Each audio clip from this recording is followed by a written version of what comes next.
Well, look there. Banjo. There's an old joke about banjos, and it goes like this. A gentleman is a man who can play a banjo and doesn't. Okay. Let's see. So, big old underbite on all of these. We've got the classic dipped saddle from having string tension on it. It looks like this saddle's been attacked by a file. So we have like an underbow here in these middle strings. So we're going to use a nut file to level these off, and I'm going to do that by measuring them. And the string action on this instrument is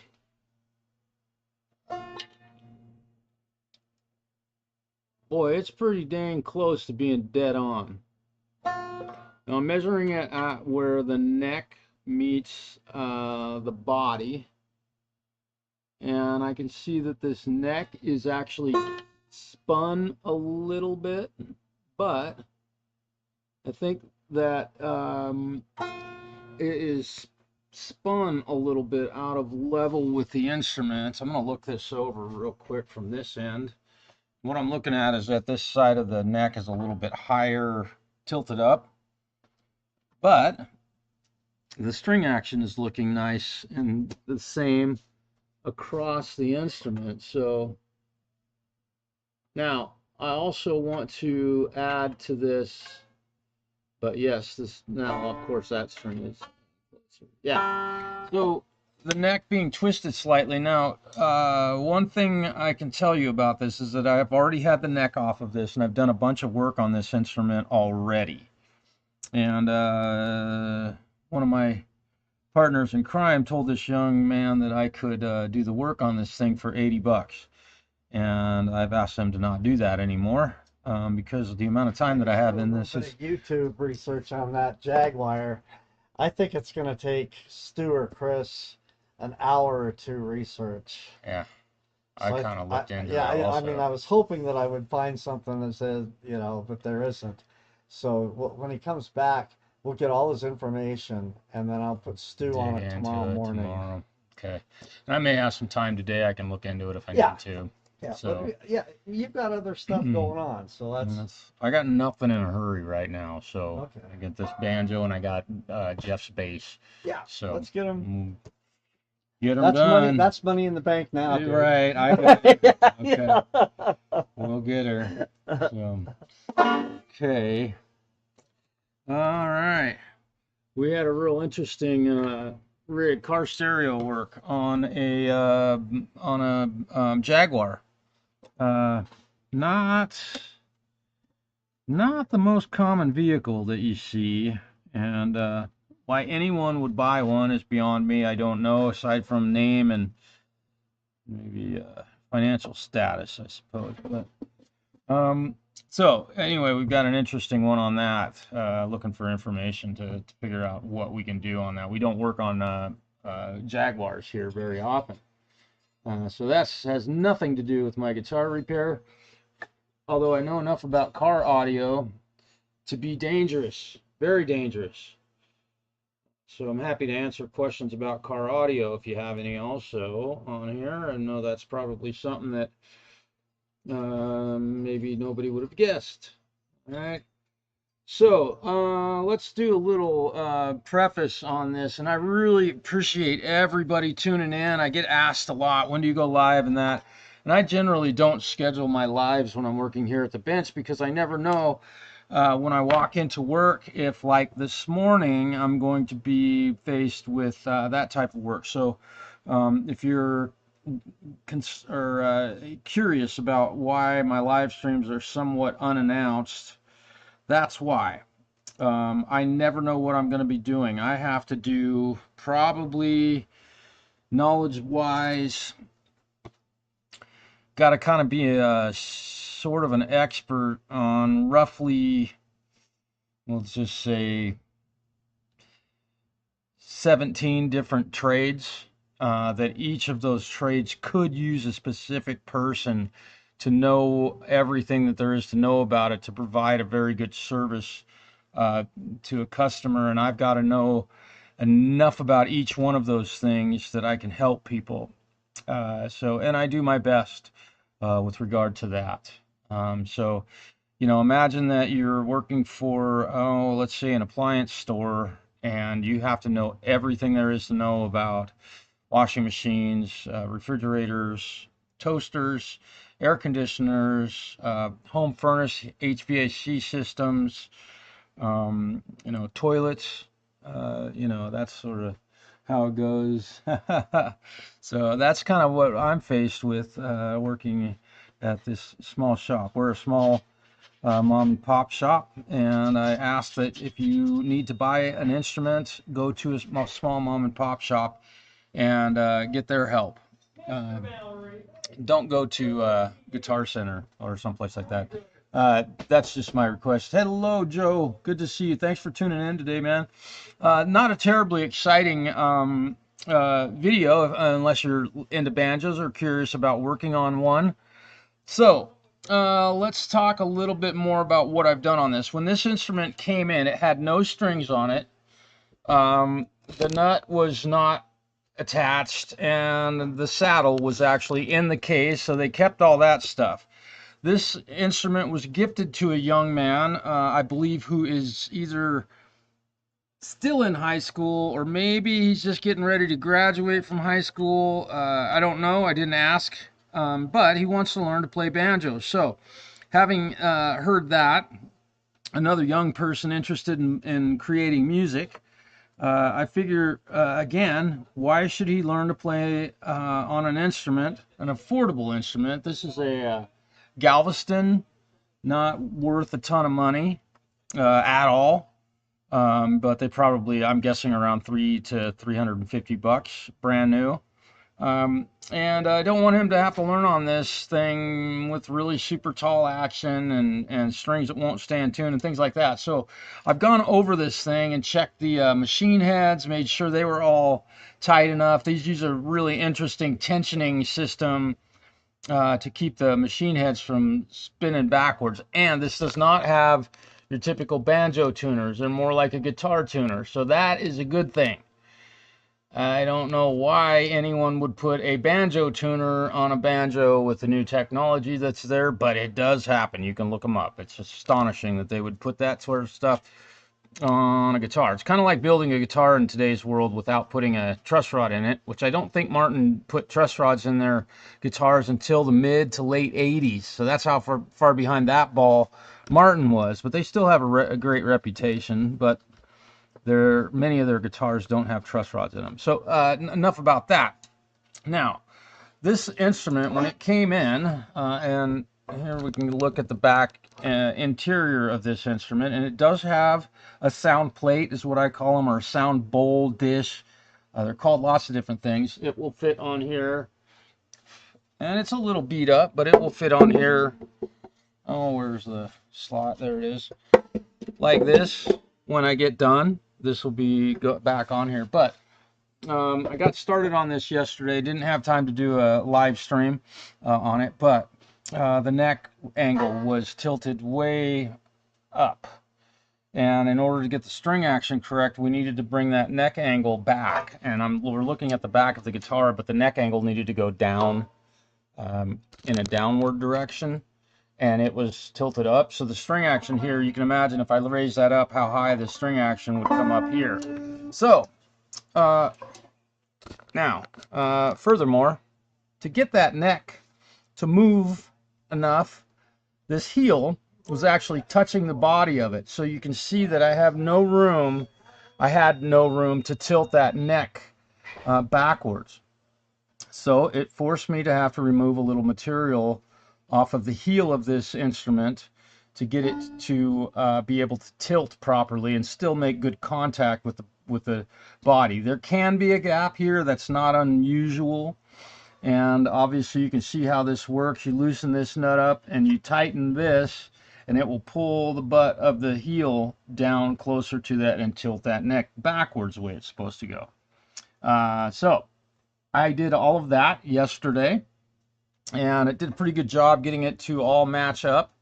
I'm going to wipe a little bit of dust off of here. See if I can get that. Yeah, there we go. Now it looks a little nicer. We'll go around the edges of it and clean it off a little bit. While I'm here, I'm going to do that.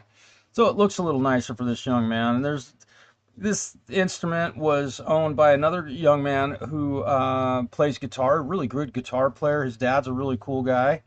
And I've known them for quite some time. He comes in quite often, thinks around on guitars. Good kid, and a really good guitar player. So I have never taught him, done any lessons. He's never come in. He's just learned all on his own. So that's good for him. He's put his time in to learn. Maybe he's learned something from one or two of you.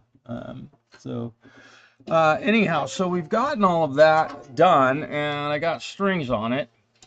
And so now what I'm looking at is the divot in banjo heads, which is really a weak spot in banjos. These bridges, I'm sorry if you can't see what I'm looking at here, my camera guy.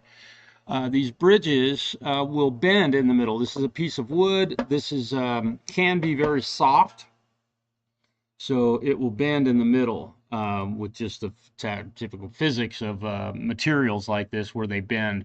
So this one also, I'm going to look here. I just noticed that, okay, no, the binding's all right.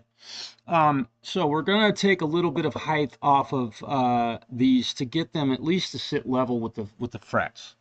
All right. It's a flat fingerboard. There's no radius to it, but there should not be an underbow. You can imagine what that might be like to play a guitar where your strings are closer to the neck out here in the middle. Wouldn't that be weird? Love the sound of a banjo. Yes, this is a different banjo. That was a banjolin, which guys, I'm kind of shocked. That video has gotten a lot of attention on YouTube. So that's been viewed by a lot of people. And also, I want to remind everybody, I know that the guys that are here right now, some of you are subscribed to my channel.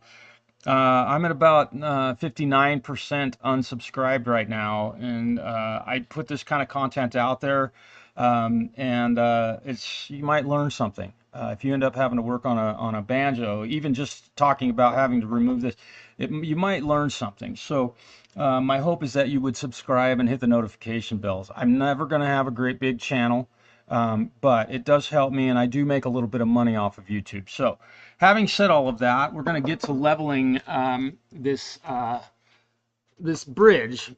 And now also I want to add to that this young man is in high school, and in today's economy, obviously he doesn't have a whole lot of money. So we're going to do this as affordably as I can. So I'm doing some measurements here, and I'm just measuring at the 12th fret. We're at 5, just under 5, back at 5, and way up at almost 6. So it's definitely lower here, or higher here than it is here. I just want to make sure of how level these strings are on this instrument. Okay. So what we're going to do is grab a nut file. And here are my nut files, my sets of nut files here. And I know that this is a 9 and I think a 11 here. Let me look at my strings. Yeah, I'm looking at my string gauges. I don't work on banjos terribly, 9, 10. Okay, so we're good. So I think I don't want to tilt this. Actually, you know what? Before I do this, I am going to lower the string action a little bit more. Get these frets a little bit, or these strings a little bit closer to the frets. We want to make it easy for this kid to play. And we want to be down around 6/64. So we'll show you how we adjust the neck angle. What I'm doing is I'm pulling, if we look up this instrument, I'm pulling this neck back Now on this, from this direction, it looks like I'm pulling it up, but I'm actually pulling the neck angle back at the headstock here. So let's do that real quick. And I've got just a tiny bit of room to move this. So I'm going to loosen this nut right here. Okay. And I'm going to tighten this nut to pull the heel of this neck in ever so slightly. Tiny little moves. And I was just measuring it at the 12th fret, and I was seeing 5/64 on what I would consider the treble string, which is this end, and this being the bass, and then of course we've got this higher note here. And let's see what that little tiny move as our string action now down around 4.5/64, and on the low string we're almost 5. And again, these strings are not level, so we'll fix that soon enough. But that little move, let me check here. We're still going to move that neck ever so slightly again. We don't want to measure this string because it's at a totally different angle here because of it being mounted here at the 5th fret. Right? So, still want to go down a little bit. Yeah, I've got a little bit of room to go, so let's do that. I just use a crescent wrench, nothing fancy, no fancy tools are needed for this.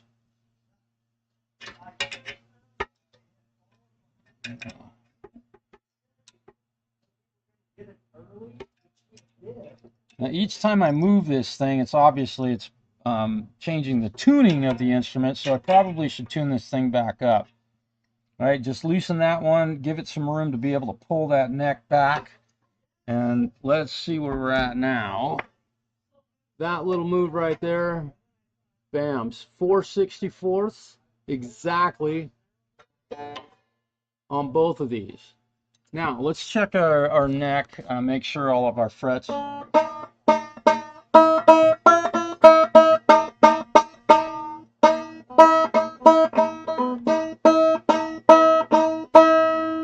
We've got a tall fret.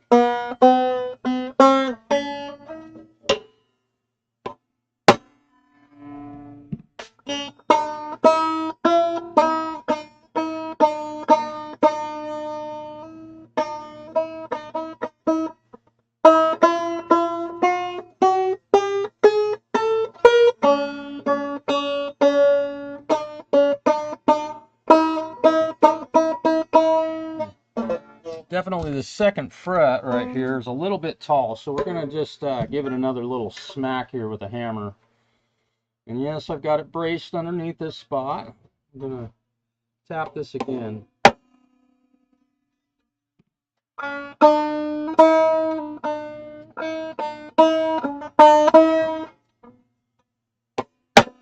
Using the brass end of my hammer, gives me a little more force. Won't dent the frets.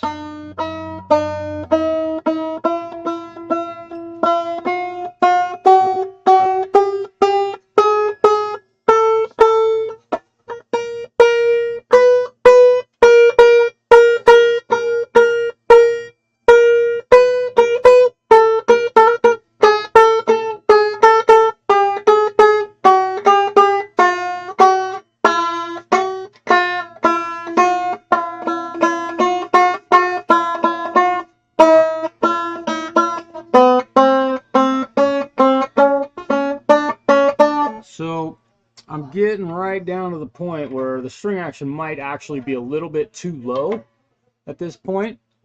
Again, I want to check the underbow on this bridge, and I can tell that this,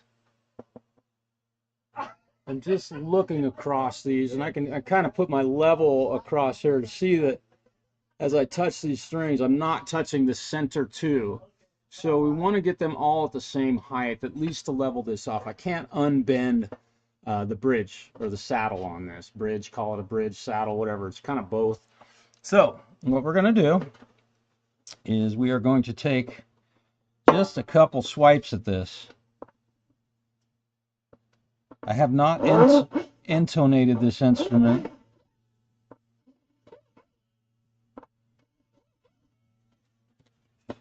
all this bridge is just kind of where it is right now.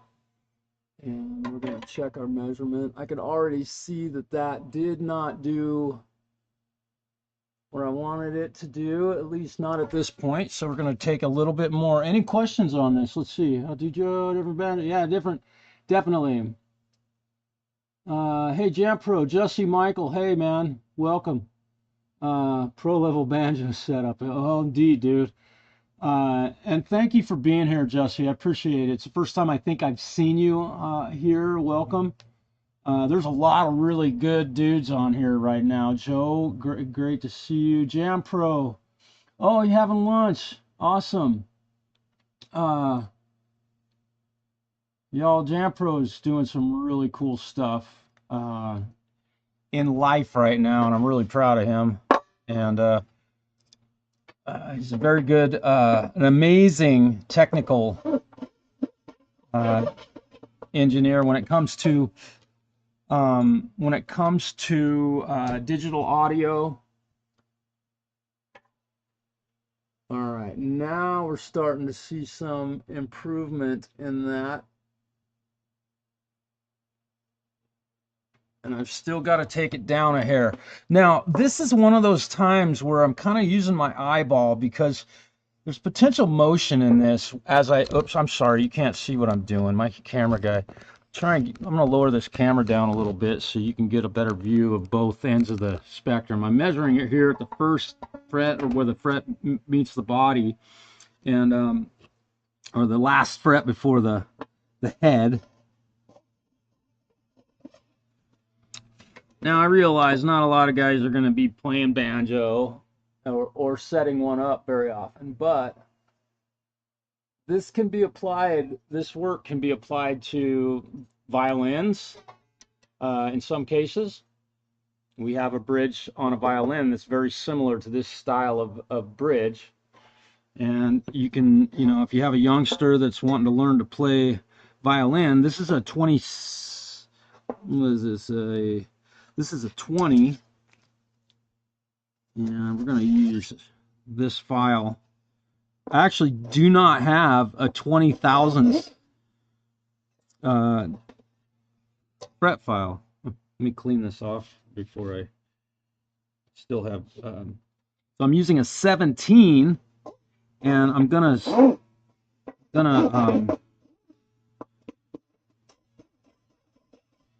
you know, rock it back and forth a little bit to make sure that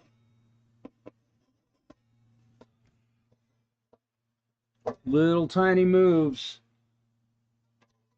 There we go. That is identical to that. And that this string right here is the lowest, and I want to get them all at the same height. And then what I'll be able to do is check the string action, make sure everything, all the strings are able to fret a note. We'll get them all level with the lowest height, which is this one. And this one's obviously been messed with. You can maybe able to see there's a large, or it's been chipped. It happens. It's a piece of wood, right? I'm not going to put a new bridge on this. So I've got to take a little bit more off of this. 10. You want to go very slowly at this and sneak up on them. As one of my, all right, that's 3.5. Boy, I need one more swipe on this one. Sometimes you end up having to do what I'm doing here 8 to 10, 12, 13 times to get it just exactly right. Don't use your eyeball, measure. And I know my good buddy TheFalCRO is currently kind of doing the same thing on one of his acoustic guitars. He's been finding himself playing a lot of acoustic guitar lately, and he's doing a little bit of setup work. Let's see, what is that? It's a 13. There we go. We've got a 13 right here. Again, it's just a couple of little short moves. If you're not subscribed to my channel, just know that I know we all probably watch Rick Beato. At least most of everybody that I know is 58%. I'm at least 58% unsubscribed of people who watch my videos. So be sure to subscribe to my channel. I have a lot of really great information on here. Some of it, because I do live streams on my guitar repair, some of it can be kind of difficult to find. But if you're looking for a specific thing, I'm guessing, there we go. Now we're talking. I need to take just a tiny bit more off of this one. Just be sure to subscribe. It really helps. Again, I'm never going to have a great big YouTube channel, but and you know, I'm kind of astonished at how much folks are watching my channel with respect to the hours that are watched. It's blowing my mind. So I must be doing something right. But my recent video on the Jackson guitar that I did a Floyd Rose setup on was really highly watched, so I'm really proud of that. It's cool. I know some folks learned a little bit about how to work on a Floyd Rose setup, which I have several videos. Again, let me repeat, sometimes you have to do this 8 or 10 times to get it where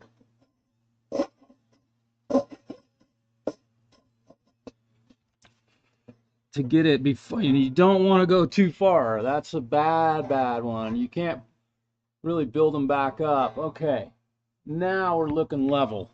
I've measured all of the strings. I measured them. I didn't look at them. I measured them. Use the tools that you have at your disposal to measure versus using your eyeballs. I see a lot of guys, they get to the guitar shop and they look down the neck, and that doesn't tell you much. Yeah. I remember what's in them. Wrist read manuals. Yeah.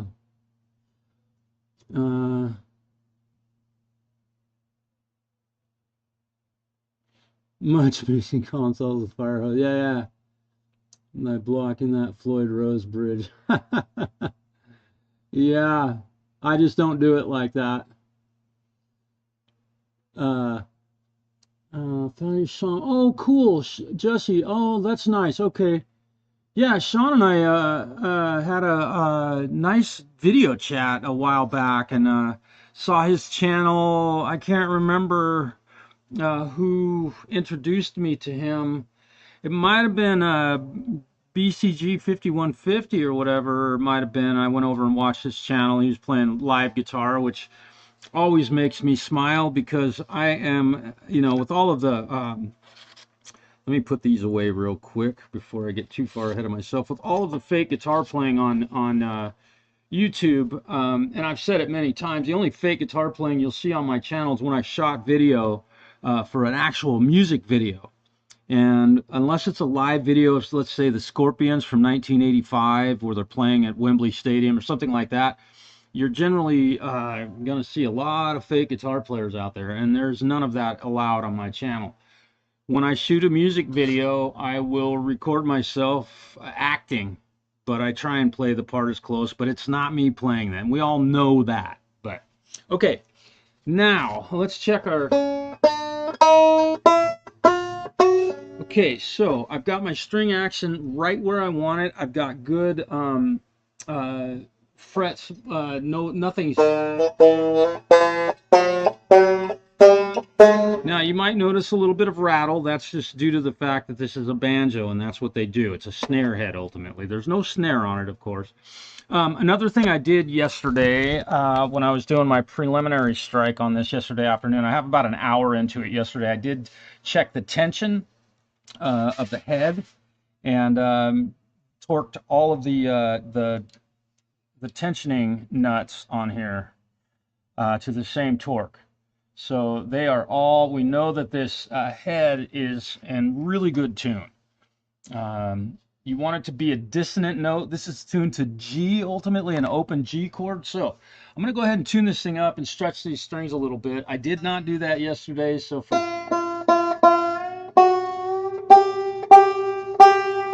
forgive me for doing this to you, but you've got to stretch the strings. Not a fan of these snark tuners.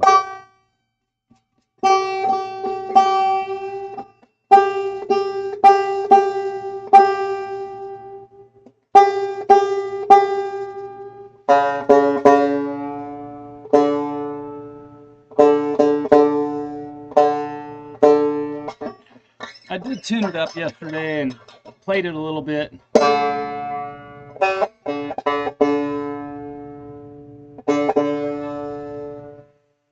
Okay, now I'm noticing that that tuner is a little bit loose. Okay, so let me show you what I do on this case. These open tuners like this, the way they are, that is this this D string, and when you flip it over, remember you're working on that one, not this one. This is a tiny move that I'm going to make.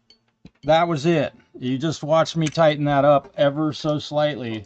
I want to see how that feels now. I wanted a little more tension.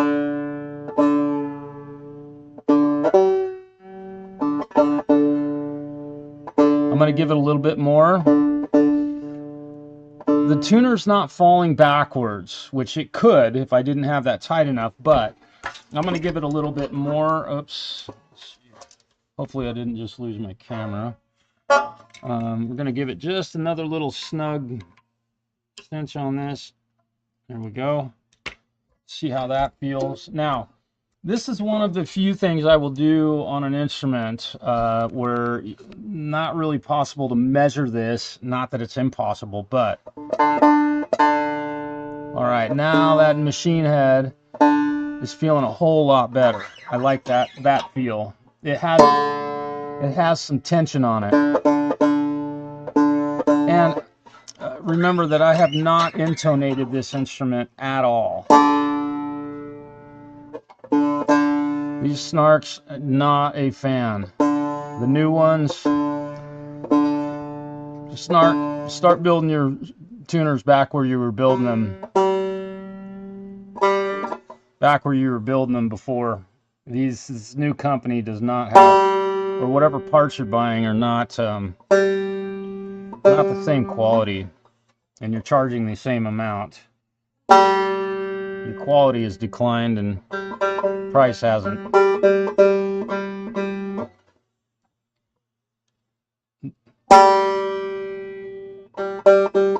Now, let me show you again. I know that you all know how to do this if you're a guitar player typically, but I'm stretching these strings by pushing with my thumbnail and pulling with my fingernail. Now, the string tension on a banjo is not terribly tight. It's got a long scale, and they're very small string. Okay.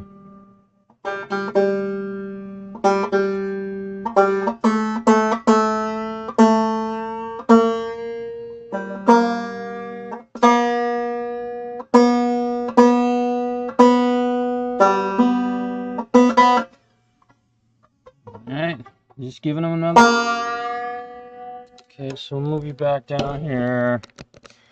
And I put strings on a banjo the same way I do on a guitar.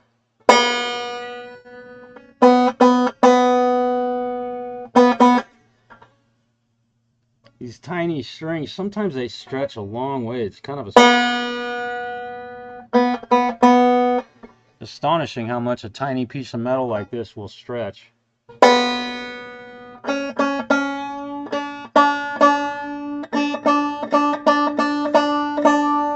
So we're tuned G, D, G, B, G, D. I know, it's a tongue twister. Let me check the chat. Let's see. By blocking that Floyd Rose bridge. Yeah. It's funny how intimidating a Floyd Rose can be to folks. And for me, it's kind of really funny because I've owned one for so long that, I mean, I'd prefer to play a Floyd Rose, aside from the having the whammy bar, needing to use them.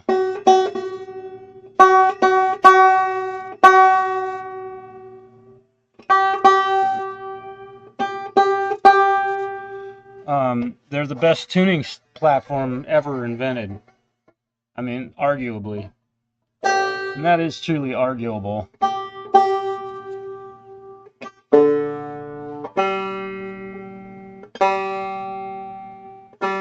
All these other machine heads feel really... Let's see these things. There they go.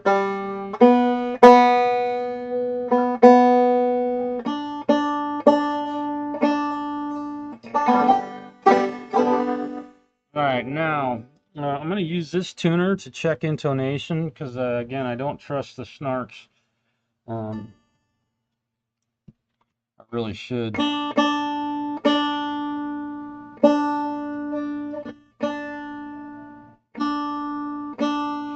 Let's set this on here so you can see it.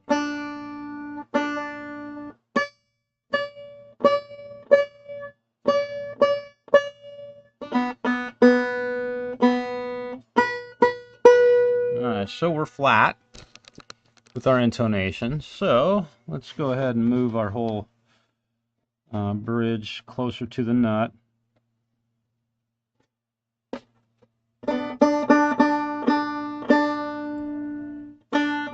Now when I do that, I'm going to retune the whole instrument so my neck tension and everything is the same.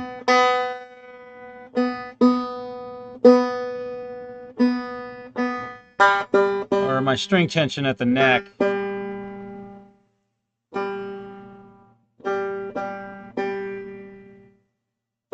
know, isn't this exciting? But somebody might own a banjo and need to set it up, and pretty good way to do it.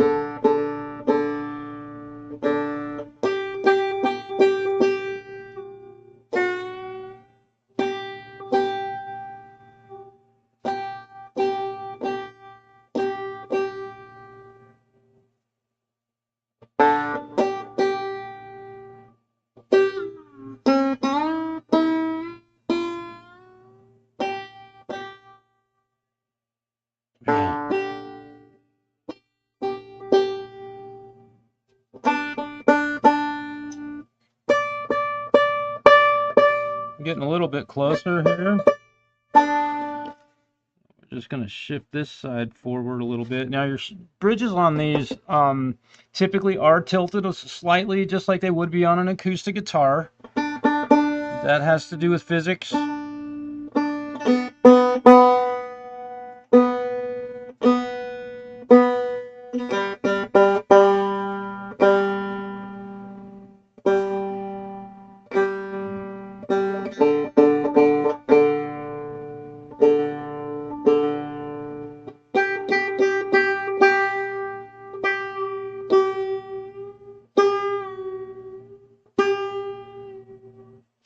Now this string, tuning this string is like tuning a violin.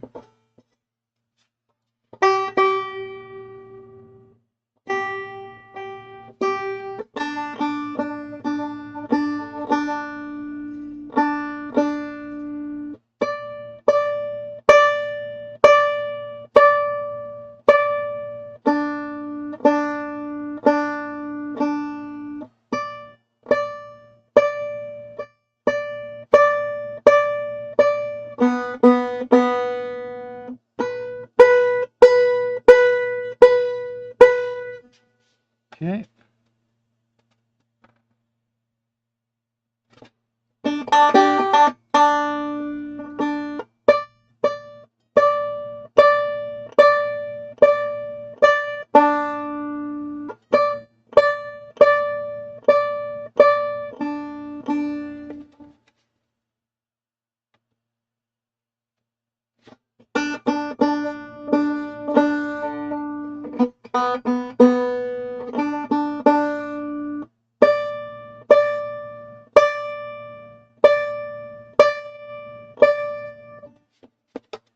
I think we've about found the sweet spot.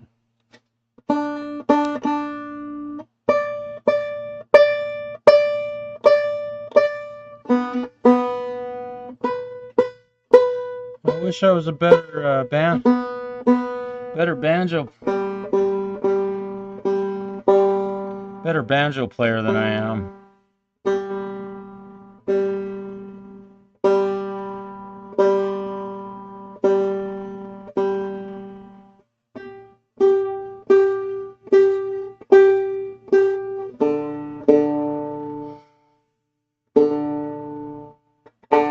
I know, this is watching somebody tune an instrument.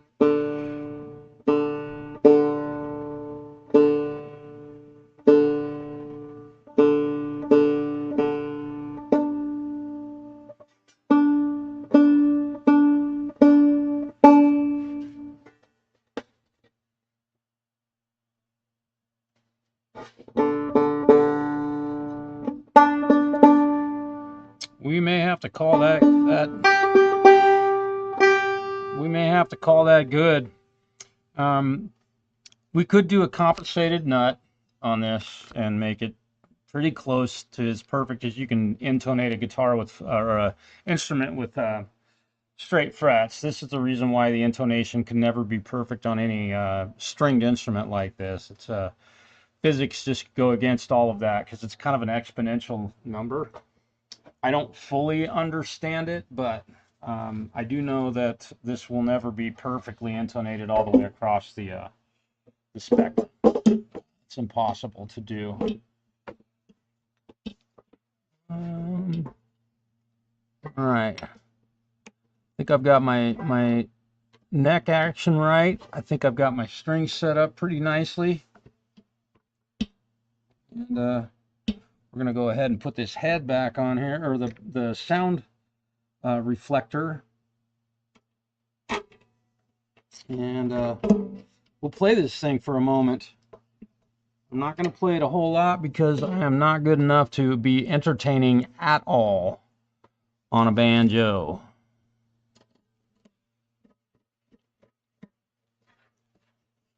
I can play an open G, I think. Now, one thing, this is an odd way, and you can tell again, the affordability of this instrument. If you look, I'm going to show you here. Sorry about that. My camera guy's not following me.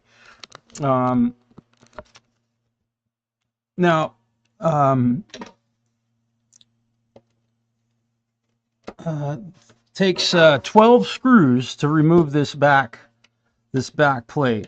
Now, also, when I adjusted the neck angle, it caused this the circle, the body to become actually perfectly square. And again, that's kind of unfortunately an unfortunate, well, I mean, it's not terribly unfortunate, but we've got the neck angle correct and everything, but it does force some of these screws to end up being turned in a little bit crooked. Right? Because the body of this instrument is no longer perfectly round the way it was. And I doubt that this instrument has ever been worked on by anyone, aside from maybe the original owner, who would have messed around with stuff and maybe made things better. That kid's a pretty good guitar player. He knows what a properly set up guitar is supposed to feel like. So, hello. All right. Just snugging these up, and I know, isn't this fun? Look at all these screws I got to put in here to this thing.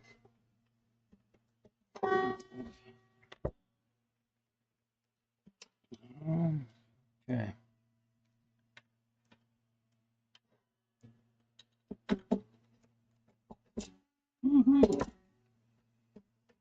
See what's going on with this side here. I may have to clamp this. I'm looking at, there we go. A little bit of force needed on this one.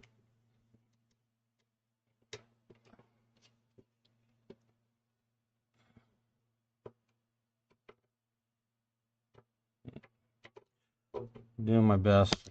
Forgive me if you can't see what I'm up to here. There's that. A lot of screws just to put a weight, a paperweight on this banjo. I joke. There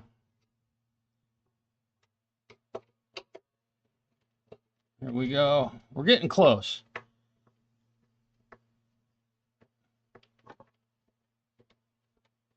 And with all the setup work and the changes that I made to this thing,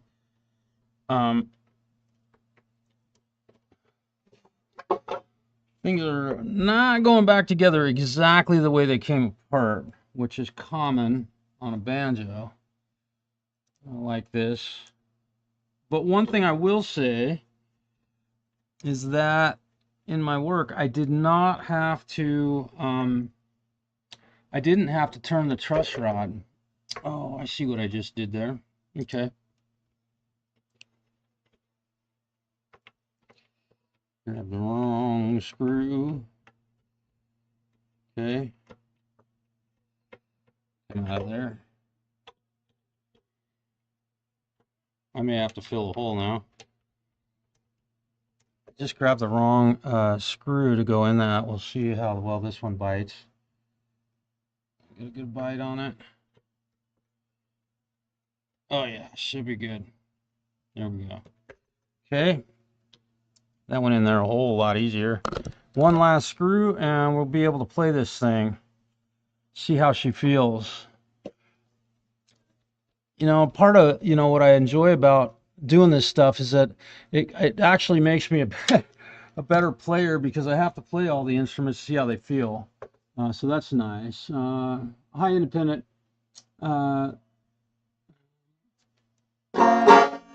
All right. Now, all that stuff that I just did to it forced it to be out of tune a little bit further.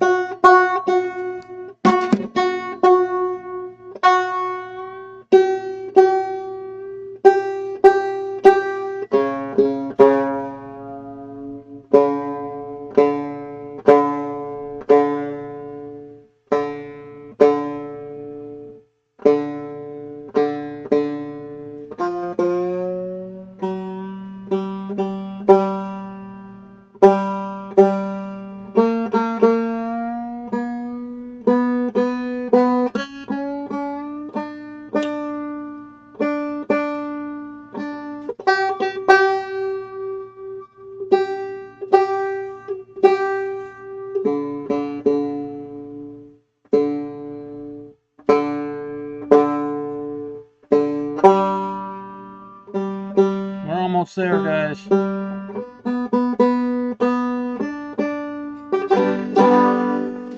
Sounds pretty nice.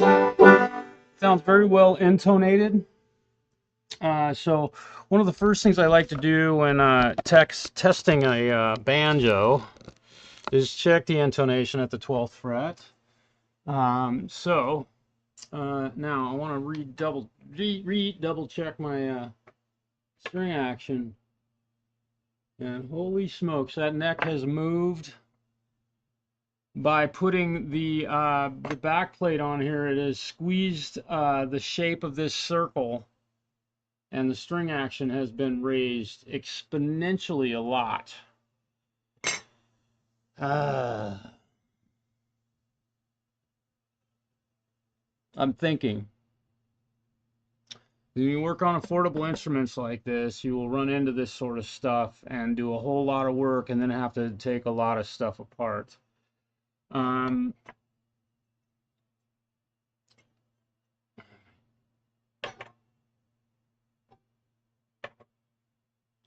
See, now I have no way to adjust the neck angle because of the paperweight. And I call this a paperweight because, I mean, it does make the banjo a little bit louder, but who needs a banjo to be louder? Just asking. I'm kind of being sarcastic here also. And also I can see that my strap button ultimately has, okay, so there's one here and here, and I need to tighten that up. I can see that has loosened up. So we're gonna have to pull the back off of this and cinch some stuff up. I did not realize was loose, and then we're gonna have to do something with, let me see what has happened here. So that neck has been tilted up, which I believe is because of either this front edge or the rear edge has moved on this by putting the paperweight on this instrument. And I also want to point out how inaccurate this is. This one's all crooked. So is this. So we definitely have the body of the instrument being kind of squeezed here to get the neck angle right. And then when I put screws back in it, it changes the shape of it. So unfortunately, that's a bummer. But let's check our intonation. We can just see what that's like.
Boy.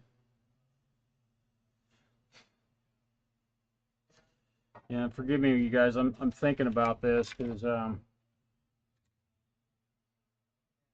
got to be honest. I'm half tempted to ask this young man to leave the back off of this thing because I don't know with the back on this. I mean, the other thing I guess I could do would be to relocate the screw holes to compensate for the out of roundness of the body because of the neck angle being changed. This is kind of a weird situation to be in, so I'm faced with. But again, I can't be taking a whole lot of time on this because the young man doesn't have a whole lot of money to pay me. He's a high school student. I don't think he can go ask mom and dad, given the economy the way it is. I thought things would get better, but they just haven't. Anyhow, I know that I'm going to have to take the back off of this again, so I'm just going to stick with it. Here we go. Take all these screws back out of here and kind of start over again. I was really looking forward to getting my new computer today, and that is not going to happen. Sometimes tracking can really make a moment kind of less, I don't know, really a big letdown anyway. I was going to have a new laptop to be able to start streaming here from my bench, which, you know, it'll take me a couple days to get the computer all set up. But it got held up in shipping, and you know, I got a new device to use with here at the shop. I bought a new MIDI controller, and man, that thing was a nightmare to get the software downloaded. And I tried to hook it up to this old computer yesterday, and I couldn't even get the software for it. And it's the what is it called? It's a real cheap one, four button MIDI controller. You know, and I know, let's say, read the manual, right? Well, I did that. And people joke about that all the time, but when you got a computer that just won't do what you want it to do, it was not a matter of reading the manual. It was just a matter of my computer could not do what I asked it to do, which was really interesting. But it looks like my computer is probably sitting, I kind of made a joke about it this morning, but it's probably sitting in Boise right now. I'm supposed to get here today. So let's see what we can do. And now when I pull that off of here, off of the instrument, and let's see if my string action is back where it was. It's not going to be. Okay. Also, I've got this, let's see if I can.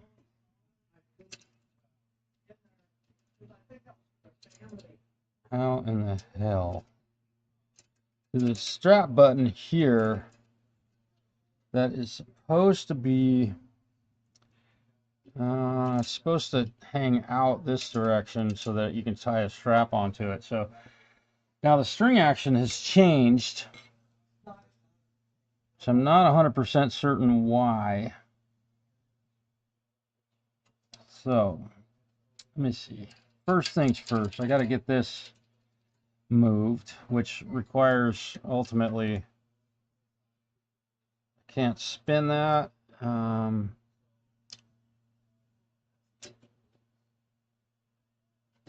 Maybe that was like that before. I did not notice. I may want to bend this and then bend it back, because to take that off, to get that, see what's happened here? The strap button is actually under the cover. It never fails, right? I may just bend that and then bend it back. I have to assume that was like that. It should be sitting out this way, which would be the appropriate. Although, and also this banjo was brought in with a strap tied to it. Don't do that to your tech.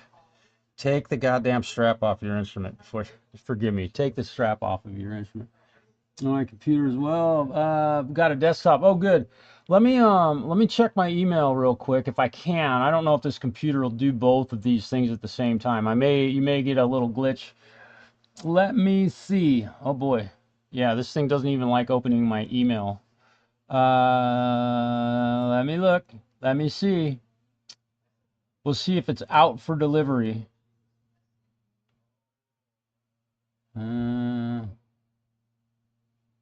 Track package. I'm tracking. Let's see. What does it say? Oh my goodness.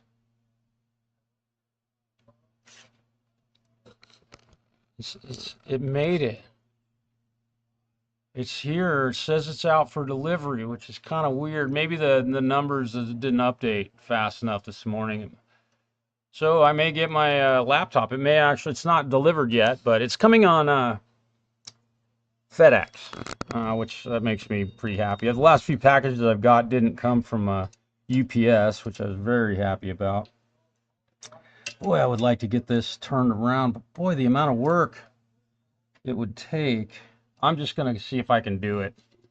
And what I'm going to use for that, I'm going to see if I can just force this thing to move, because I don't want to take this part apart, because getting strings on a banjo, especially with this type of mounting, the way you have to mount the strings on this instrument is not friendly.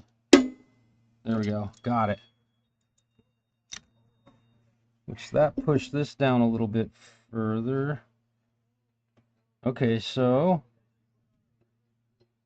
looking good. I like it. Now let's check the tuning. All right, so the tuning's all whacked now. Okay, so that's interesting. So check our string action again. I guess you do. Jesus God. Now it's appropriate. Hey, see you later, Richard. Marshall online? Yeah. Get busy, damn it. I'm going down after an iced tea. Do you want anything? $1,000,000. Okay. Well, if I ever get one, I'll split it with you. Okay, I like it. A tea or $1,000,000? All right, so having removed the paperweight off the back of this thing, the string action is back down where I want it. Again. Putting the paperweight back on this thing actually moves the body of this instrument, where you have to have it off of here to adjust it. But when you think what's happening here is this part of the instrument is actually how do I put this? It's been pulled in a little bit. So let's see if we can adjust. I really can't spend a whole lot more time on this, because the money that I can make on this from that young man is really eating into other work I could be doing. Okay, so I'm gonna loosen this. Oh, no. Here we go. Let me see.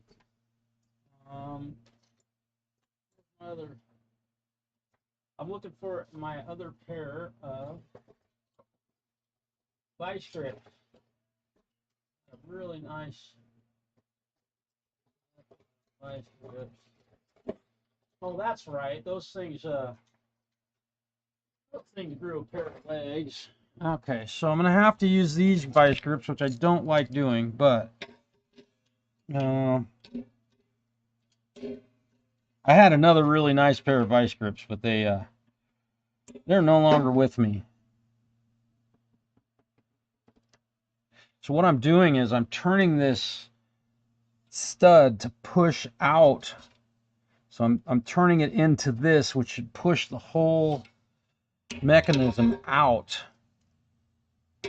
And that little turn right there, really, I can see that it's rounding this off a little better. I gotta be really careful here not to.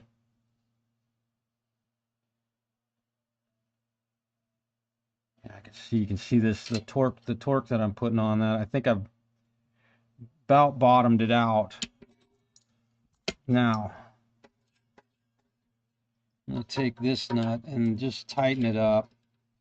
And I've just readjusted the neck angle away from where I wanted it. So let's see where it is now. Yeah, my string action is way too low, which is good. Actually, no, now it's back to where I started. Can't believe it. See, that's why I say never use your eyes on any of this stuff. Never use your eyes. So let's see, before I do anything else, I do want to move the neck a little bit further that way. Just a tiny little bit. Loosen this. Loosen this. And we will hold on to this. I'm going to give it.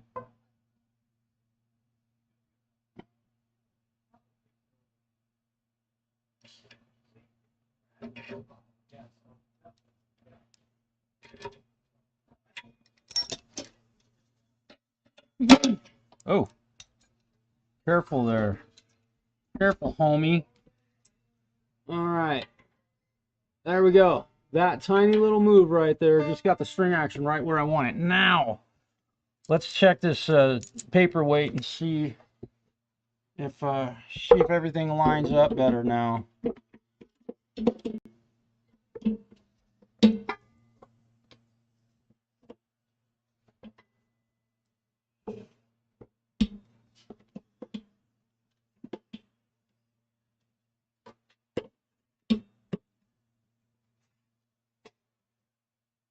Okay. So now I can see what's happening here. Big time is that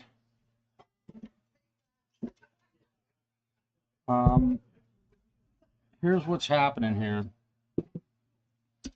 And I do not want to hand this instrument. I would just tell the kid to leave the back of it off. But it came in an all-in-one piece, and I don't want to send it home having to do something different here. And also,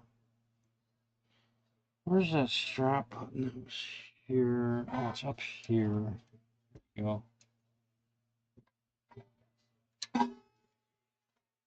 Notice the screw is a little bit loose here. Oh, sorry. Let me try. Out for delivery. I'm going to get my laptop today. That's cool. Let me close that. The strap button up here on the front is loose. So we're going to tighten that up. And it does have a lock washer on it. Careful.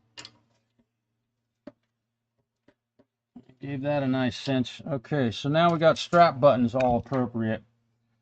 What is happening is that the heel of the neck here is hitting this, which is pushing the neck tilt upwards. And here's what I'm going to try first. Yes, it's got this ugly piece of gray fiber in here. We're going to remove that. I can glue it back on. Now there's no connection and it all sits flush. So having that piece of ugly fiber on there, well, I did not fix it, I think.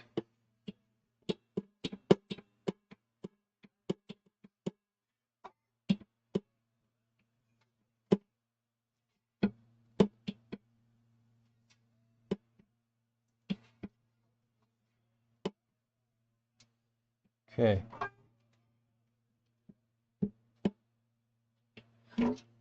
Okay. Move this over here.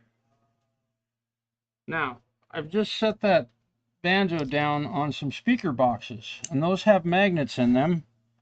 Okay, so the back.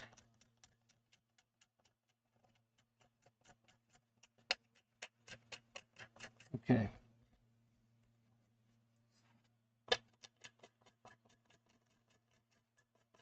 You're wondering, what am I up to here? The idea here is to get those plates to sit down level on this. And right now the neck is hitting this. So let's see if we can do this without making this banjo look bad, right?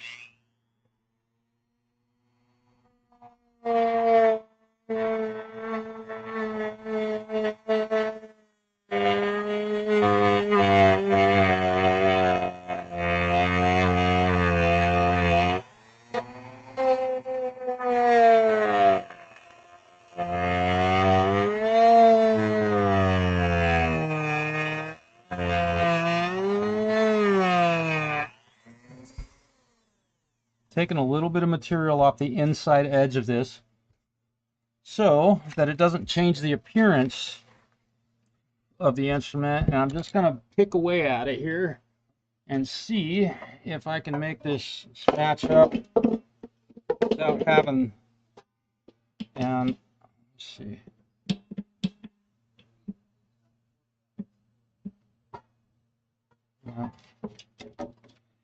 Yeah, that's what I'm gonna have to do on this side. So speakers have magnets. Banjo has metal. It can't go anywhere. Right?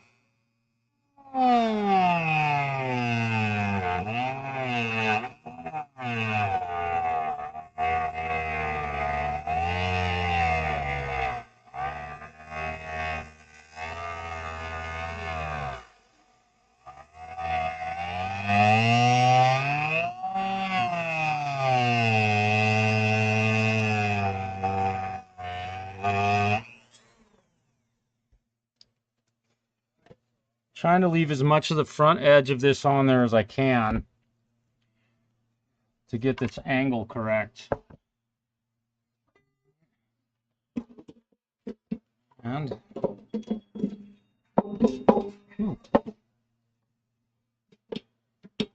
we're getting closer and closer. I think, let's see.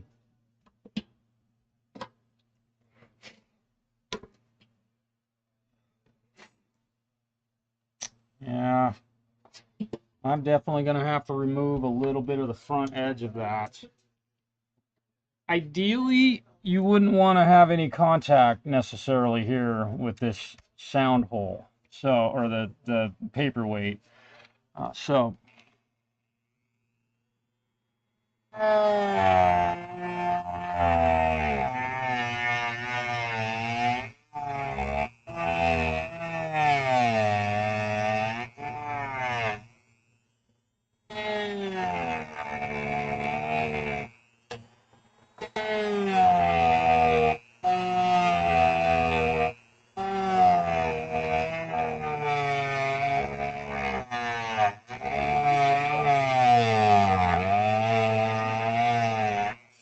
I'm doing my best to not remove any material off the front edge of that, but we'll make sure that it doesn't show. I could probably just color it black, but I won't do that either. Let's see how this fits now. Probably gonna have a perfectly good match. Yep. Now these are touching surface, and nothing is impeding the neck or tilting the neck up. Interesting. So on this instrument, it was very important to do what I just did. And also, before I stick that back on there, just because I do things the way I do, we're going to take some pins here. I don't have the exact color, but I do have. Let's use a little bit lighter. Let's see what this walnut looks like. This is more of a brown color, but it'll darken this. So, oh, look at that. That's a pretty good match. It's a little too dark brown, but it technically isn't visible. I don't think my fearless leader, I don't think he found $1 million over at the iced tea store. We drink a lot of tea here at the shop. Magaparsa, did you check that the wooden backplate piece isn't warped? You know, it's technically it's not. What it was the, and if it is warped, but that is a great question. I appreciate you asking that. Magaparsa, I don't believe I've seen you before, but welcome to the show, man. I appreciate you being here. To that piece, the electric guitar plugged in. Oh yeah, the whole pod is whacked out of shape. What was whacked, it actually fit really nicely, and I kind of covered this a little earlier, but we'll go over this. When I adjusted the neck angle to tilt it back, and you know how a banjo works, you tighten this, it pulls a butt. This was hitting the edge, so the neck was tilted up too high. So I had to remove material off of this. I did all that yesterday, pull this screw out of here, which is kind of an interesting. I've seen them like this before. More affordable instruments, it's done like this. And when I did that, it misshaped the ring. And I had to put a lot more tension on this than I really had probably needed to. So maybe could have maybe removed a little bit more, but I've got a nice tight joint here, and now my string action is acceptable. So with having contact there, which I'd rather have that, it makes the joint a little bit stronger. So that is the story behind that. And now we're with removing that tiny bit of material off of there, and it will be invisible. I gotta now keep in mind, you guys, and I know this is a lot of screws, but it takes 12 screws to get the paperweight off the back of this banjo. And I am being very sarcastic when I say paperweight. I'm kind of joking about that, but there's also jokes about banjos and accordions. I don't know if you've heard them, but they're pretty funny. And so now that I've done all this, and I know that this is going to save the string action. Now that I've got it, let me get one more screw in this. So I know that this is in a solid spot. Forgive me, you guys. Here, we'll get you down here. Almost done with this thing. I'm definitely going to have to tune it up because I've taken it apart and probably mess with... Yeah, it's a little out of tune. But all the holes on this thing now line up properly. And I'm not having to push any tension on this. So removing that small bit of material was the most efficient way to solve that problem. And it was necessary. And keep in mind, you guys, this is a very inexpensive banjo. This is a Galveston. You can look them up on Google probably and find out how much these are sell for in retail. And I'm guessing like maybe $300. I'm just guessing, maybe $400, but there's a lot that goes into building a banjo. A lot of hardware and all the circular pieces that have to be shaped. Although this is plywood, the entire thing, including the back. All right, we're almost there. And in doing this, it kept the string action where I had set it up originally, which saves your intonation. And here's another thing about like guitar setups. You want to really be careful with your first fret action. If your first fret action is high, your intonation, you can set your intonation up till you're blue in the face.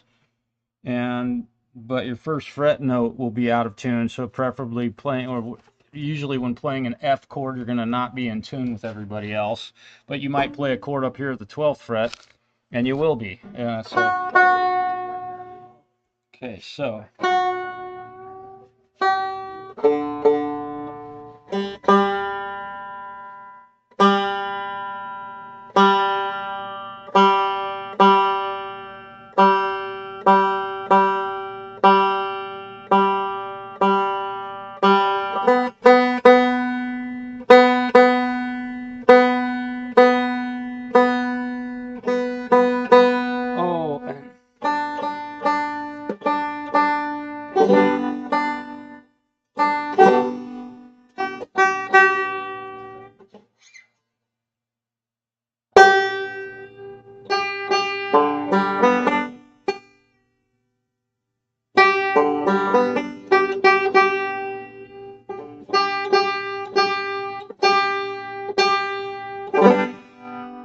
Go.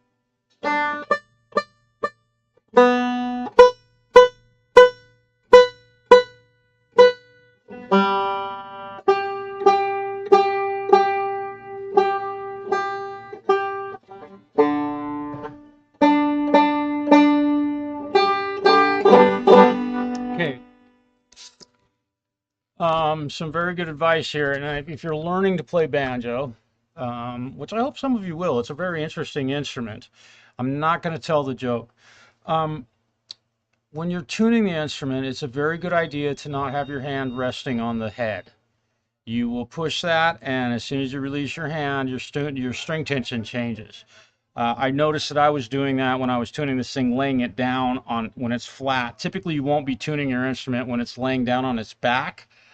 But that's another bit of advice, and I've taught a little bit of this sort of stuff. So remember that when you're tuning it, to not, did you check? Oh, yeah. I think that whole pot is whacked out. Right, it is. The sharper the tone. Yeah, and also when you're tuning a banjo head, you want it to be tuned to a pitch that's not harmonically correct. Any note is harmonically correct to G. This is tuned to open G. Any note technically is harmonically correct. However, you want to tune it to C sharp. It's the best pitch to tune it to. And we'll just listen to this thing. I'll play it a little bit and we'll see.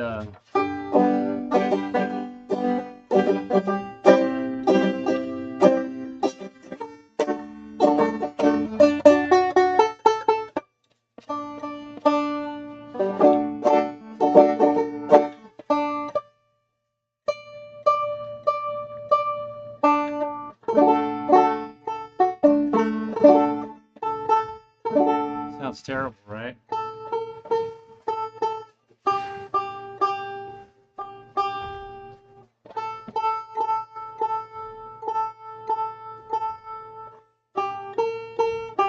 Now,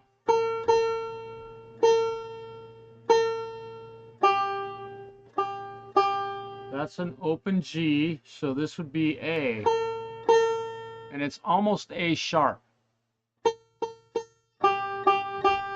So, let's fix that. The reason that's happening, and this is exactly what I was talking about earlier when it comes to your first fret action and why you'll check your intonation and it's absolutely great, but you got to play a chord with other people. I'm having to push that string down way too far to fret a note, meaning this bridge is up too high.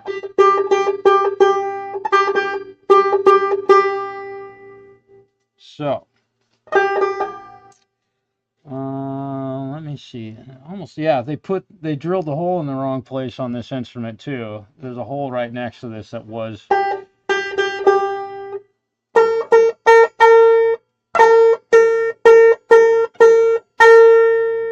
A sharp, G, A, oh, that should be A sharp, sorry. When it's laying on its back,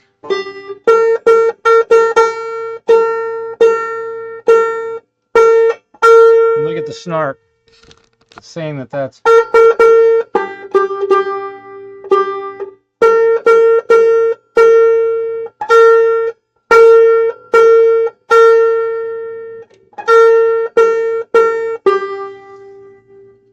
All right. Again, I'm not a fan of the new snarks. Go. This is a 9-gauge string. So, I don't know.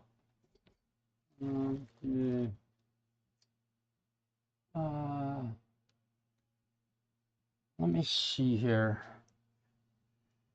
Can't remember. See if this is loose. Give me a moment. I've got to go look at another banjo real quick. My memory is failing me.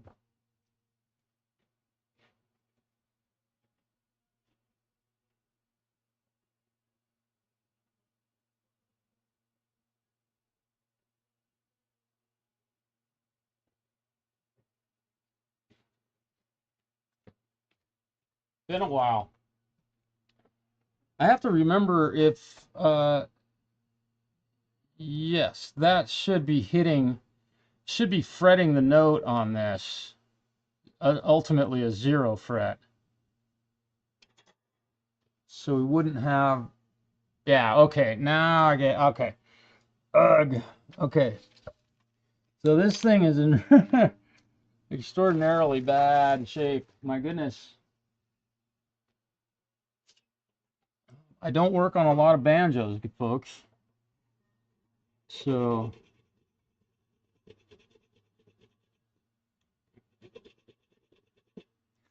now, before I take too much out of that, I am going to tap on this plug here to see if it'll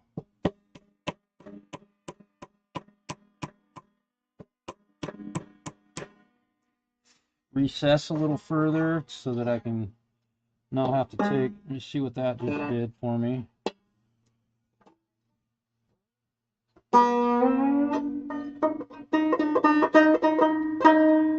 So that's where I should be fretting the note. Okay, we're awful close here. I'm going to tap on that just a little bit more. Use my...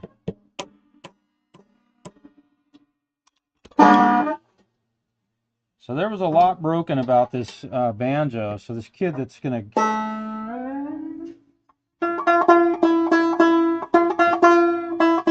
See what happens there? That should be fretting on this note. This should not be fretting a note here. I'm going to remove a little bit more material off of this. And I have to be really careful not to hit this fret. But take enough material out of this that it's low enough. Let's do this.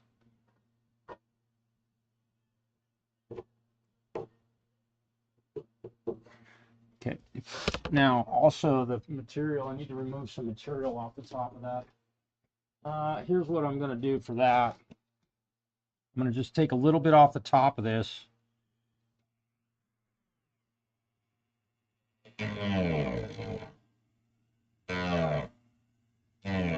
Not too much, just a little. Because just like a nut, you don't want your slots too terribly deep.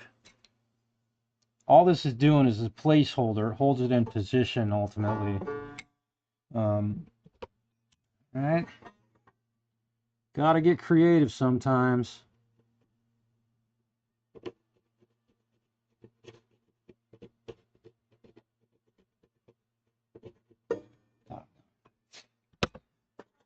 Boy, it's not, they don't make that easy. Now, what I can do, before I get too crazy here,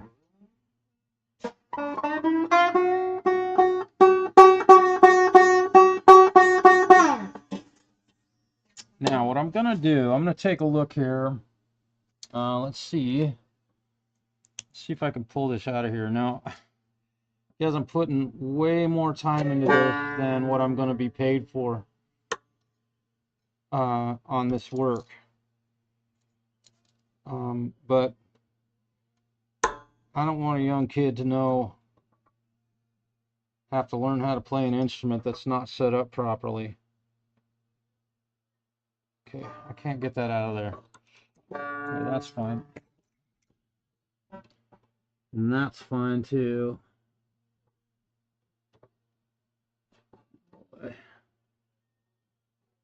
I'm half tempted to drill that out of there. Just drill it out. Okay, how can I do this? Okay. Again, I've got to get creative here with this. It's just a piece of plastic is all it is. Which kind of squished it a little bit. I wish I hadn't done that, but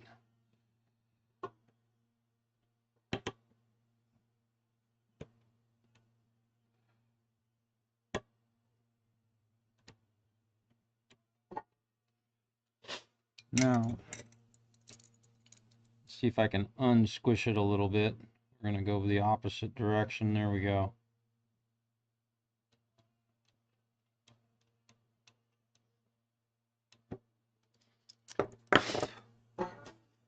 Amazing what we got to do on portable instruments sometimes.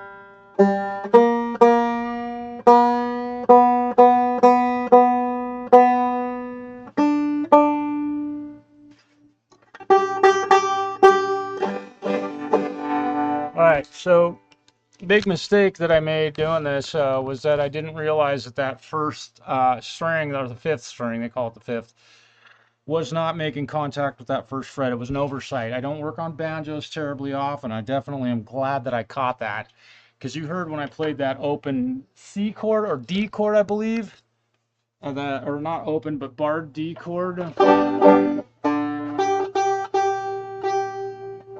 I'm being careful not to rest, and they usually have a more pricey banjos will have a rest right here so that you're not pushing on the drum head, knocking the instrument out of tune when you play it. It's like tying I equate that to like tying a strap to the headstock of your acoustic guitar. Just drill a hole in the neck heel, and I don't care if it's a 1942 Martin. If you want it to be in tune, don't tie a strap to the headstock. I know guys have been doing it for decades, and we've been listening to them play out of tune for decades. Centuries, probably.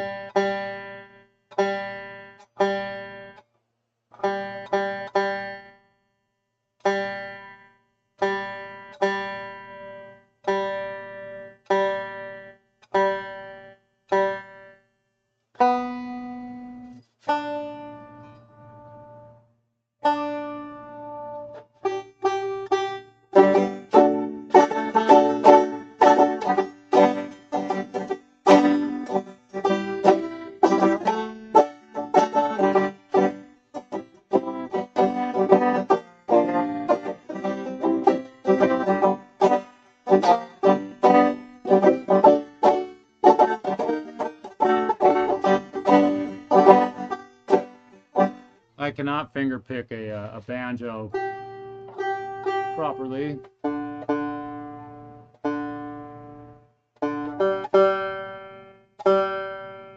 Oops. I want to stretch these a little bit.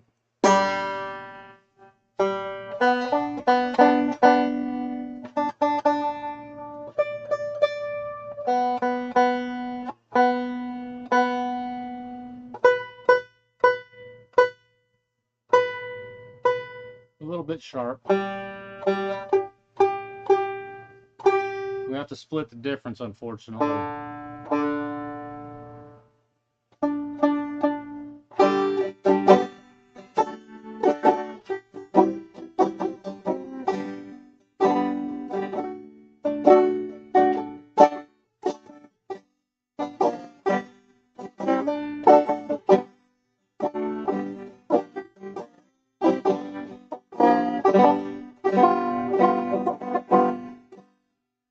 Feeling pretty good about this thing now.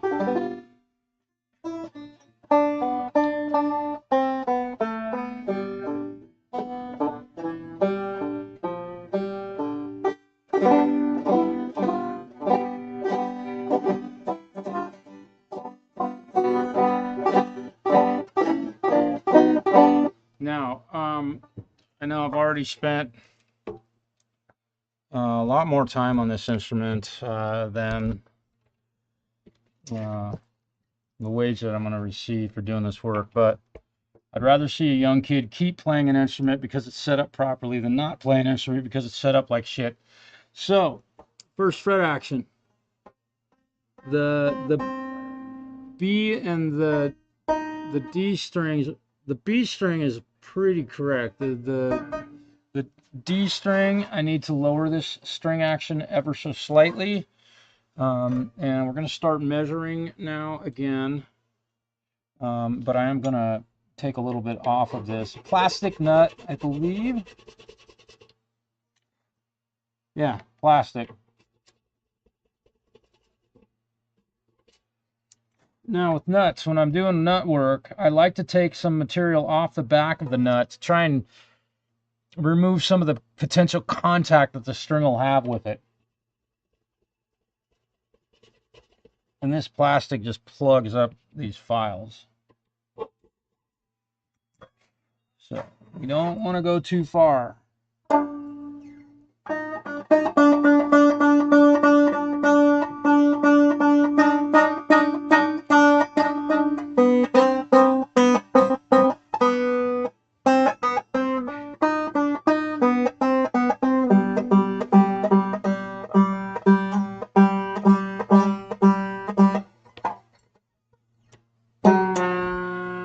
Now,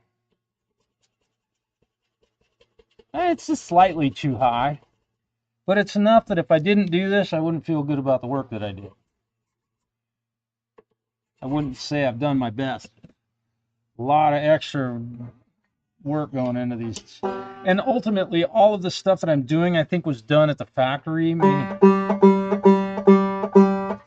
It just wasn't. Of course, they're not going to take a lot of time to set up an instrument like this.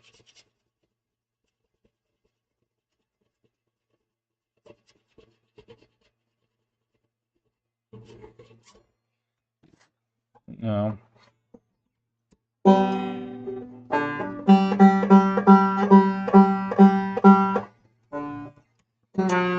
waiting for that string to start making contact with my feeler gauge there. Now on the higher strings, I allow it to fret a note at the fret on these, and I can do the same thing on this one because it's only this is like a 13. So the string doesn't spin in as large of a rotation as, let's say, a wound string. So you can get them a little bit closer, to the fret. And here's another thing, that if you're doing this, oh, I'm sorry, you guys are, my camera guy is not, he drinks a lot. I keep telling you all that, but I can't get him. When you're doing this, you want to sneak up on it. You might end up putting the string in and out of the nut slot 10 or 15 times. Now, another thing that I like to do, because I'm a Les Paul owner, is I like to cut a little bit of an angle on the back side of this, pointed sort of at the machine head. I say sort of. That will help any tension, the whole G string on a Les Paul being out of tune. If you do this, you'll notice that I'm cutting at a bit of an angle here. I'm taking a little bit more off of the side of this nut slot right here. Uh-oh. I think I have a guitar student showing up, so I'm going to have to get done here quickly. See how quickly I can finish this up. This is, again, you just want to sneak up on it. You take too much. I'm getting close.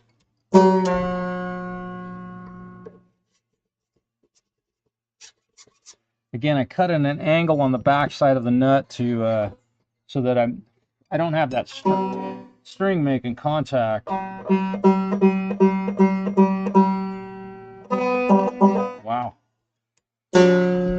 Plastic, unfortunately, it plugs up these files really badly. So each wipe I make,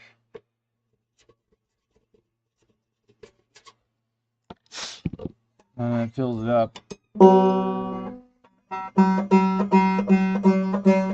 Now I'm starting to make.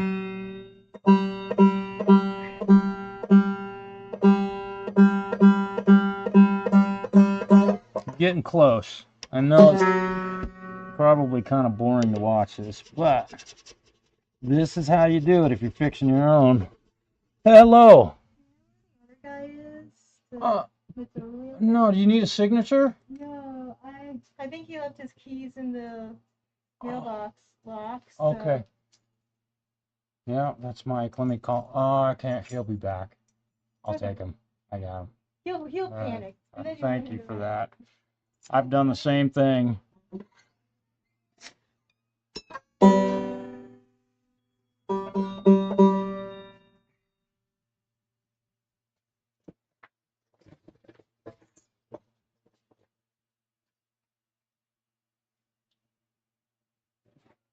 Okay.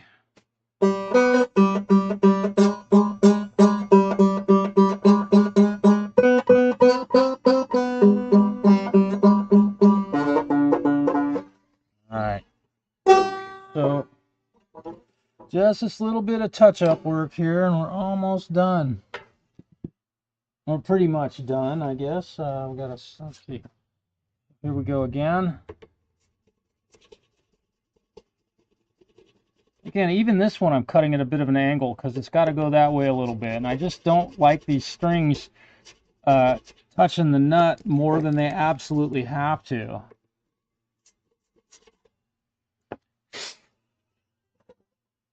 And I'm also... I got a long ways to go. I can tell you right now that this string is twice the distance from that fret that it needs to be, maybe more. So this is going to help the intonation of this instrument a lot. And keep in mind, this kid's never played banjo before. He's just going to learn. He's just learning. And he was given this banjo by his buddy. He wants to learn how to play banjo. So I don't want him to have to learn how to play an instrument that's not set up correctly. He'll quit. Start playing video games. Wasting his time. Yes, I said it. Not a fan of video games. I know how many of us play them. Grab the wrong file there. Fine. That's astonishing how many people play video games. Yeah, there's so much better stuff you could do with your time. I know it's entertaining and all. Now we're talking. There we go. I got lucky. We're down at C sharp, so lowering that, the amount that I did, lowered the pitch of that string a whole half step, or quarter step.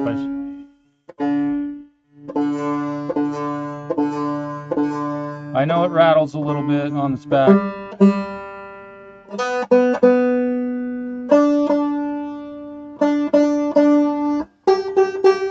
All right. I think I'm gonna have to call it a day at this point. And I want to say again, thank you to everyone who's tuned in today. I appreciate you all being here. So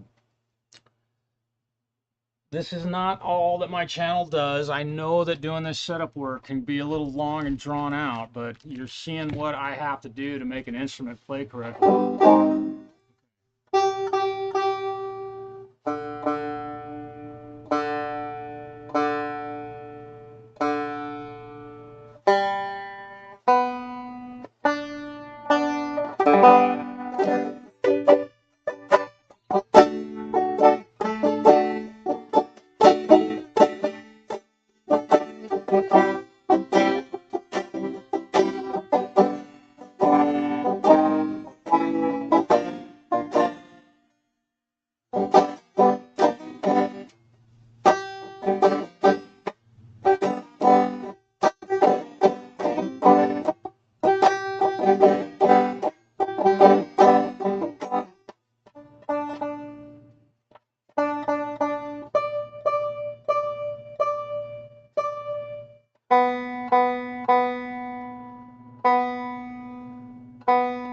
This instrument just doesn't seem to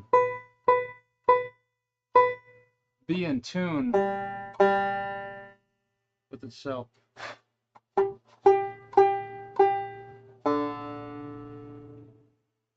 Helps to have it be in tune.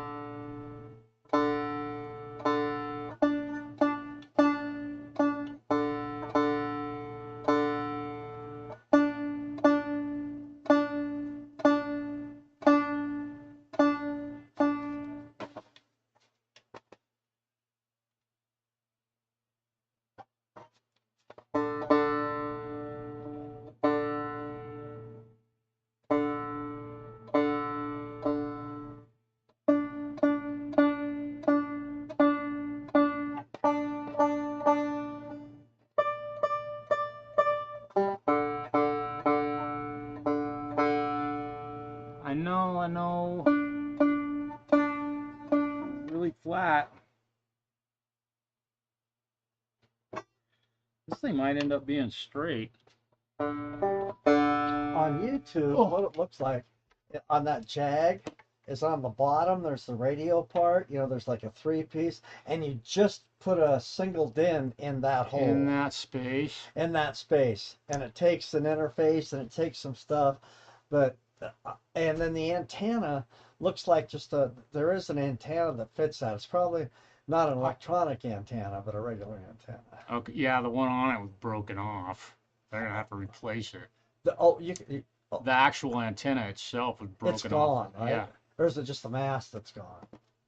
The mast is gone, yeah. You can probably get a replacement mast. Yeah, then there's a cover on the inside. I couldn't really see how it mounted up on that thing. But that, you know, I think it's still going to be a big job, but I think on a Jag. Yeah. So, but I think to remove radio, remove engine.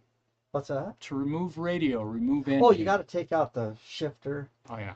You know, I was kind of watching it. So. 6 or 8 hours of work probably into doing that. But I think we can do it. Does he live here in town? Do you know? Lives in Baker. Shit. Yeah. That figures. Okay.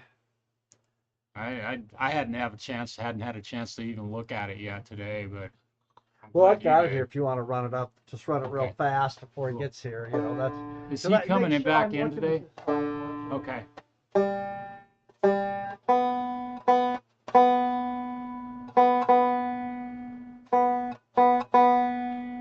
I know, this is really boring. I'm sorry, you guys.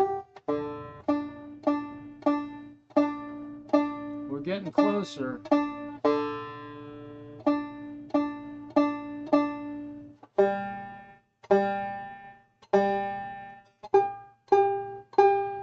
So the G string is sharp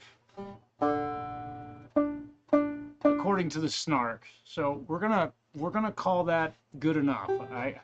We have to split the difference sometimes, especially on a real affordable instrument like this. So we're almost ready to call this a day, and it's snack time for me. I gotta eat something. I'm hungry. All right. So we've done all of this wonderful work on this beautiful banjo.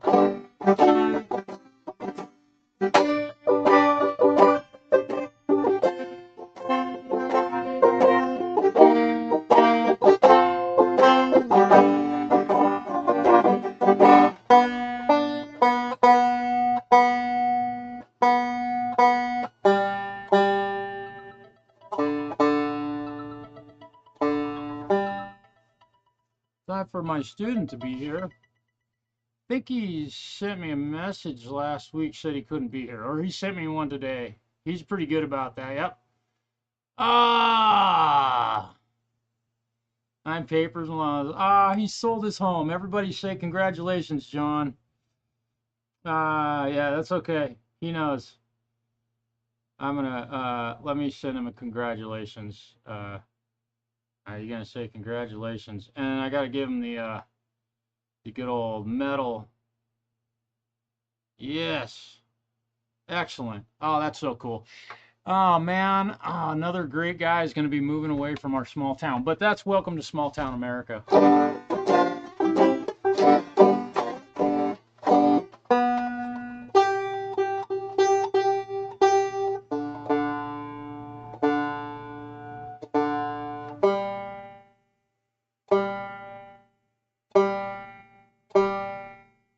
And you know,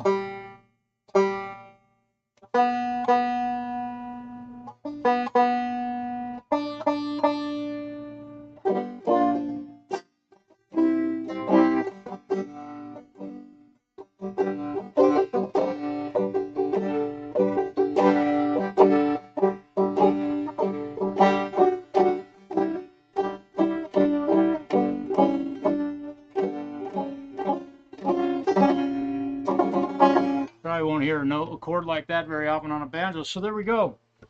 Banjo is pretty well done for this young kid. Now I got to put the strap back on it for him. Actually, I'll probably let him do that. So a lot of work went into this, and you guys I didn't even show you what I did yesterday. So I got quite a bit of time into this thing, but again, I don't know what you want to say. I don't want to give a guitar or an instrument back to someone that's not done right. And they were very clear with me that they don't have a budget, a big budget, but if they want me to work on it and they bring it in, I'm going to fix it. I am going to give them a bill for the entire amount of time, and we'll work with them on that. Because I say that publicly on my YouTube channel, and I can't do that for everyone. You know, but young people for sure. I will cut them some slack. So, let's see, Francis, hello, man. Let's see. TheFalCRO, did you get some sanding done on that saddle? Just curious. Yeah. And Independent United, again, thank you for your moderating on my channel and sharing people's information. Lady Campion, hello. And Camellia, hello. I missed you too. My goodness, I've been working. I haven't really the scale, let's see, yeah, the scale of this, let me tell you, I'm going back just to check. I do have a few minutes. John's not going to be here today for his lesson because he's signing houses on his paper. I'm so proud of him. Congratulations, buddy. Let's see. We are 26 and 3/8, but yeah, 26 and a half. So you guys, everybody, have a really saddle's done. Now onto the nut. Excellent. I love it. You're making progress. Well, there you go. I just did a saddle and a nut today on a banjo. All right, you guys. I've got to go. We'll probably see you guys soon doing some playing, not doing this guitar setup. And I have my bass player's bass to work on next today. So I won't get it done because I got students this afternoon. You guys have a really wonderful day. Be sure to hit the thumbs up and subscribe if you're not. Again, I'm 58 to 60% unsubscribed. So hopefully you're subscribed and watching. Padded Pedal Room, I got to see your a little bit of your broadcast last night. Really cool to watch some wonderful music. Great to see Ian too. All right, you guys, have a great day.